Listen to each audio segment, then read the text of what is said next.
गोरखा हित सर्वोपरि।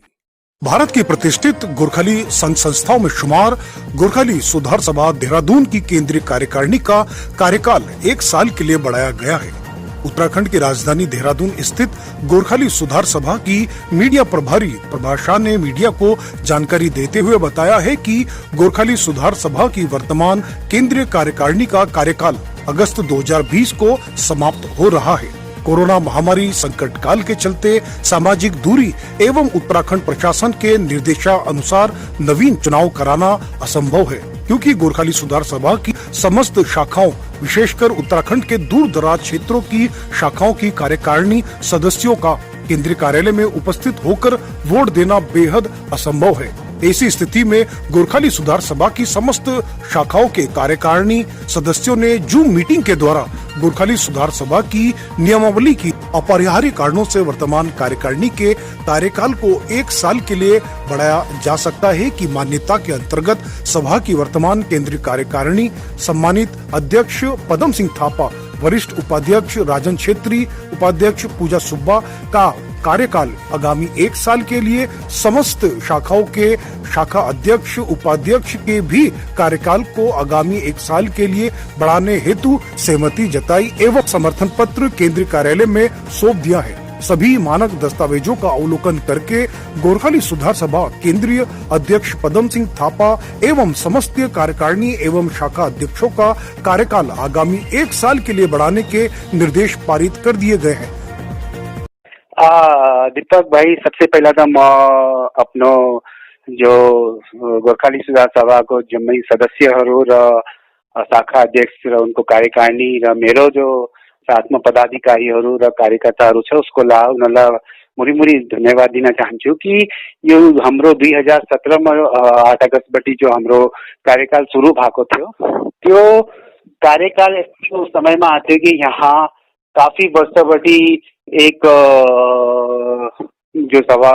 गोर्खालीहरूको हितार्थ काम भइरहेको थियो उसीलाई हामीले अगाडि बढाउनु थियो र लाजमी छ कि यहाँ एक अफिसर र्याङ्कको नहुनको बावजुद भी मेरो कार्यकारिणीले हामीलाई 3 साल जो कार्यकाल छ त्यो हामीलाई राम्रोसित र एक एक्जाम्पलरी म्यानरमा कार्यकाल पूरा हुन लागेको थियो। तर कोभिड-19 को वजहले, लकडाउन हुनको वजहले जो हाम्रो जुलाईको महिनामा यहाँ केन्द्र र शाखाको चुनाव शाखामा हुन थियो, त्यो कारणले हामीले यहाँ शाखा अध्यक्षजीहरूसित र हाम्रो जो सालभर पहिला चुनाव समिति गठन भएको थियो, चुनाव समितिलाई पनि आग्रह गरेको थियो कि अगर यो चुनाव भइसक्छ भने जहाँसम्म सम्भव हुन्छ चुनाव कराने, तर प्रशासनिक आदेश र प्रशासनको कोभिड-19 को माथि सतर्कता बर्तनको लागि र सोशल डिस्टेन्सिङलाई हामीले पालन गर्नको वजहले यो कार्यकाल 1 सालको बढाउनको जो हाम्रो मञ्जुरी छ त्यो हाम्रो 2016 को जो नियमावली छ उसको पैरा 5 मा क्लियरली छ कि कुनै पनि अगर सालमा यस्तो कोही अपरिहार्य कुरा हुन जान्छ त हामीले शाखाको र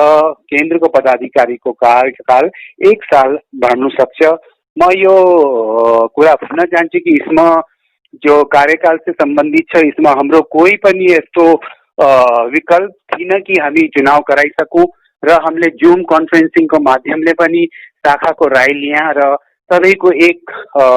रिटर्न सर्टिफिकेटमा यो आएको छ कि हामीले शाखामा चुनाव गराउन सक्दैन र यो कार्यकाललाई हजुरले 1 सालको लागि 5 को अन्तर्गत 1 साल बढाउने कोसिस गर्नु र यसलाई सबै हाम्रो बुद्धिजीवीहरूले पनि यसलाई एक उचित रास्ता मानिकन हामीले रजिस्ट्रार अफिसमा पनि चुनाव समितिको माध्यमले त्यो 1 साल बढाने जति भी पत्रहरू थियो त्यो पठाएको थियो र एक हामीलाई यो पायो कि हाम्रो समाजमा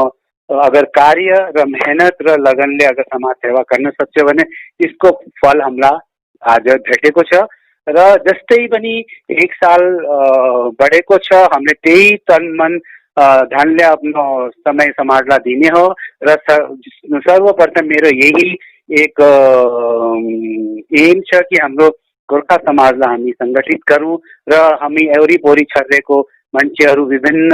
हाम्रो सानो सानो समिति र उनीहरू बनाएर जो बसेको छ सबैलाई हामीले हाम्रो कार्यकालको दौरान पनि हामीले सङ्गठित गर्ने कोसिस गरेको छ और उहाँको अध्यक्ष और उहाँको कार्यकारिणीले भी हामीलाई पूरा तन मन धनले सहयोग गर्नु भएको छ कि कभी भी अगर गोर्खा समुदाय हितार्थ कोही यस्तो हाम्रो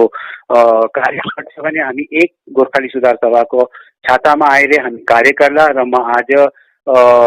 भन्न चाहन्छु कि 8 अगस्तमा हाम्रो कार्यकाल चेन्ज हुन थियो तर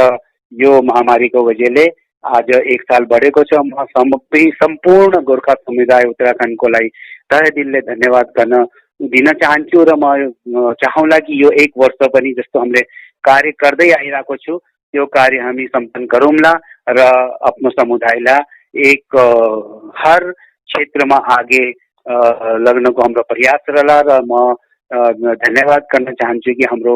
समाजको बुद्धिजीवी र विशेष गरी हाम्रो वीर गोर्खाको संपादक जी दीपक राई जी को कि उनले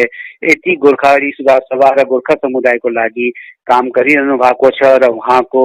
प्रयासले आज हामी देखिरहेछौँ कि मिडिया क्षेत्रमा पनि गोर्खाली समाजले एक राम्रो प्रगतिकी ओर बढिरहेको छ। म यो सालको जो हामीलाई एक्सटेन्सन पाएको छ उसको लागि म मुरी धन्यवाद अग्रिम दीपक राईलाई पनि दिन चाहन्छु। धन्यवाद सर। हजुर यस्तै बलियो भएर गोर्खाली समुदायलाई एकत्रित र एकताको सूत्रमा पिरोएर मजबुतीले काम गर्नुहोस्। हजुरलाई पुनः एक बार समस्त कार्यकारिणीको लागि धन्यवाद। धन्यवाद हजुर। जय गोरखा। जय।